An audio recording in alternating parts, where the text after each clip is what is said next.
Hello வணக்கம், இது உங்கள் சிவி எல்லாரும் எப்படி இருக்கீங்க? இன்றைக்கி பார்த்தீங்கன்னா பயங்கரமான ஒரு மார்னிங் ஆக்டிவிட்டி டாஸ்க் கொடுத்தாங்கப்பா. வேறு மாதிரி வெறித்தனம். இது ஆக்சுவலாக நேற்று ஃபேட்மேன் கணிச்சு சொன்னார், இந்த மாதிரி ஒரு டாஸ்க் வர வாய்ப்பு இருக்குது. அதனால் நம்ம இதில் அதிகப்படியாக யாரை தாக்கணும்னா வீக்காக இருக்கிற 3 பேர். ஒன்று பவித்ரா, இன்னொன்று விஷால், இன்னொன்று அருண். இவங்க ஏன் வீக்குன்னு நான் சொல்கிறேன்னா, இவங்க ஆர்கியூமெண்ட்டில் வீக்கு. அதனால் இவங்களை நம்ம டார்கெட் பண்ணணும். அதே மாதிரி ஜாக்லினுக்கு பிரச்சனை இருக்குது. அது பிக் பாஸ் டீமே மேபி திங்க் பண்ணுறாங்களான்னு தெரியாது. சௌந்தர்யாவை நம்ம அட்டாக் பண்ணோம். இப்படி தான் அவங்களுடைய டார்கெட் போச்சு. முத்துக்குமார்னா ஆல்ரெடி சாச்சனை அட்டாக் பண்ண ஆரம்பிச்சிட்டாங்கன்றதும் போச்சு. இப்போ காலையில் அதே மாதிரி ஒரு டாஸ்க் கொடுக்குறாங்க. இந்த 8 பேர் உள்ளே இருக்கிற 8 பேர் எங்களுக்கு பதில் இவங்க ரீப்ளேஸ்மெண்ட் ஆகலாம் அப்படின்னு 2 பேரை சொல்லணும்.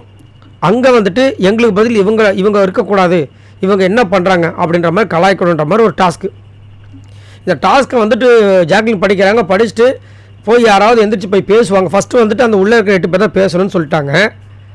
அங்கே போய் பார்க்குறதுக்கு அதான் அங்கே போய் பேசுகிறதுக்கு எல்லோரும் வெயிட் பண்ணுறாங்க. எல்லோரும் அப்படியே ஒருத்தர் பார்க்குறாங்களே தவிர தைரியமாக அங்கே போய் பேசுறதுக்கு யோசிக்கிறாங்க.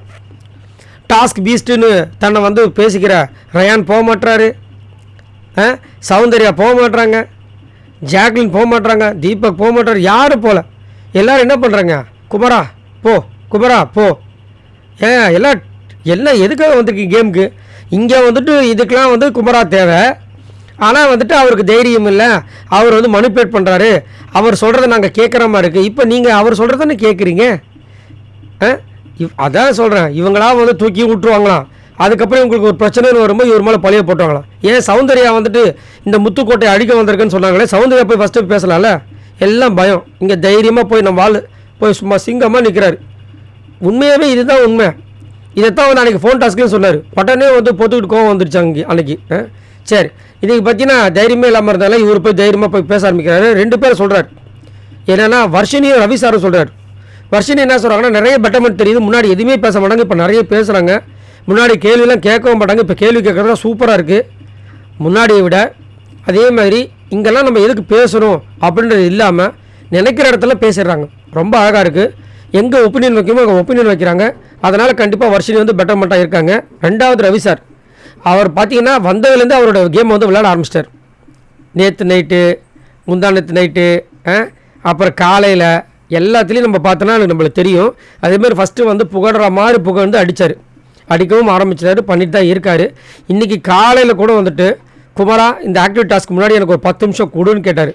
அப்போயே நான் புரிஞ்சுக்கிட்டேன் யாரோ ஒரு மண்டையை கழுவ போகிறாரு அப்படின்னு. ஸோ நல்லா தெளிவாக அவர் கேமை நகர்த்தி போயிட்டுருக்காரு. அதனால் நான் ரவி சார்னு சொல்லிட்டு சூப்பராக எடுத்து வச்சிட்டார். ஏன்னா அவர் என்னென்ன பண்ணுறாருன்னு உள்ளே நிறைய பேர் வாட்ச் பண்ணுறாங்கன்னு தெரியல. ஆனால் முத்துக்குமார் கரெக்டாக நோட் பண்ணிட்டு முந்தானத்து காலையிலே அதை சொன்னார். நேற்று காலை அவ்வளோ அழகாக சொன்னார். இவர் இதுக்காக தான் வந்திருக்காரு, இங்கே ஒரு சேஞ்சஸ் உண்டாக்க ட்ரை பண்ணுறாருன்னு. அதேமாதிரி பார்த்தீங்கன்னா வந்ததுலேருந்து முத்துக்குமார் லைட்டாக தான் உரசுறாங்க. ஆனால் சௌந்தர்யாவை அடித்து நொறுக்கிறாங்க. அதே மாதிரி ஜாக்லின்னு போட்டு கலாய்க்கிறாங்க. அருண் விஷாலையும் போட்டு பொழக்கிறாங்க. இப்படி தான் போயிட்டுருக்கு. ஆனால் பவித்ராவை யாருமே அட்டாக் பண்ணல, தீபக்கையும் அட்டாக் பண்ணல. நல்லா நோட் பண்ணிக்கோங்க மக்களே.